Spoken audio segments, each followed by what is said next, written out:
Sylvain Pourchet, merci d'être là. Un stage de formation de l'hypnose dans le cadre du suivi des patients en fin de vie va avoir lieu bientôt. Quel type de professionnels sont concernés par ce type d'approche dans ce contexte, selon toi? Oui, c'est important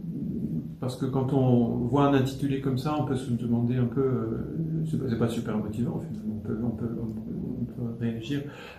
par rapport à cet intitulé. Et en fait, si on y réfléchit,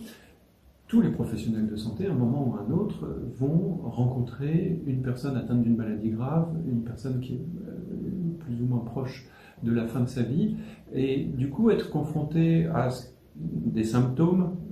à gérer d'ordre physique, comme de la douleur ou d'autres, des symptômes d'ordre psychologique, même si cette catégorisation entre corps et esprit n'a pas vraiment de sens, de la dépression, de l'angoisse, et bien sûr de la part du patient, puis de la part de tout l'entourage, de la famille. Pour avoir beaucoup découvert l'hypnose, en ce qui me concerne, dans la clinique des soins palliatifs, alors que ma formation initiale est purement médicale au sens classique du terme, moi j'ai pu expérimenter et voir comment les patients, les familles et même les équipes soignantes, quelles que soient les catégories professionnelles, pouvaient bénéficier de l'apprentissage de cet outil de communication, j'allais dire thérapeutique, qu'est l'hypnose, de l'évolution de cet outil par rapport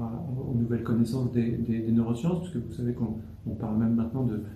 regrouper ces différents outils sous le terme d'activation de conscience, et puis comment on les spécialisait par rapport à quelques spécificités autour de la fin de vie et autour du deuil, puisque après la fin de vie, s'agissant du patient, les familles, un certain nombre de familles continuent d'avoir des douleurs d'ordre moral, ça s'appelle le deuil, et quand c'est naturel, ça se passe très bien. À certains moments, ça a besoin d'un petit coup de pouce, parce que c'est bloqué, et comme à chaque fois qu'une situation est bloquée, eh bien, elle a besoin d'une intervention soignante pour retrouver le cours naturel de sa cicatrisation, et c'est là où nos techniques très simples sont utiles et efficaces pour installer la vie qui continue. C'est donc un mode d'approche qui est très porteur pour les patients et leurs familles. Oui. En quoi pourrais-tu dire que c'est porteur pour les praticiens eux-mêmes ou les soignants, quelle que soit leur catégorie Oui, je crois que c'est une question très importante parce que très souvent la réaction des professionnels de santé, elle est dans la continuité de celle des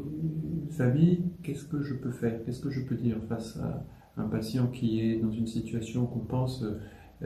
irréversible? Vous savez que la définition de soins palliatifs, ça a été pendant longtemps tout ce qui reste à faire quand on croit qu'il n'y a plus rien à faire.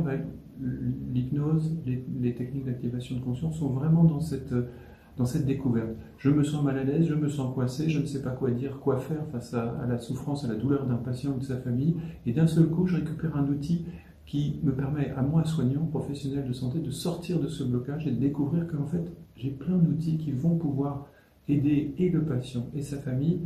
à évoluer dans leur propre situation et à aller mieux. Merci beaucoup pour cet éclairage et ces réponses, et en souhaitant donc une très bonne formation au mois d'octobre. Merci Sylvain.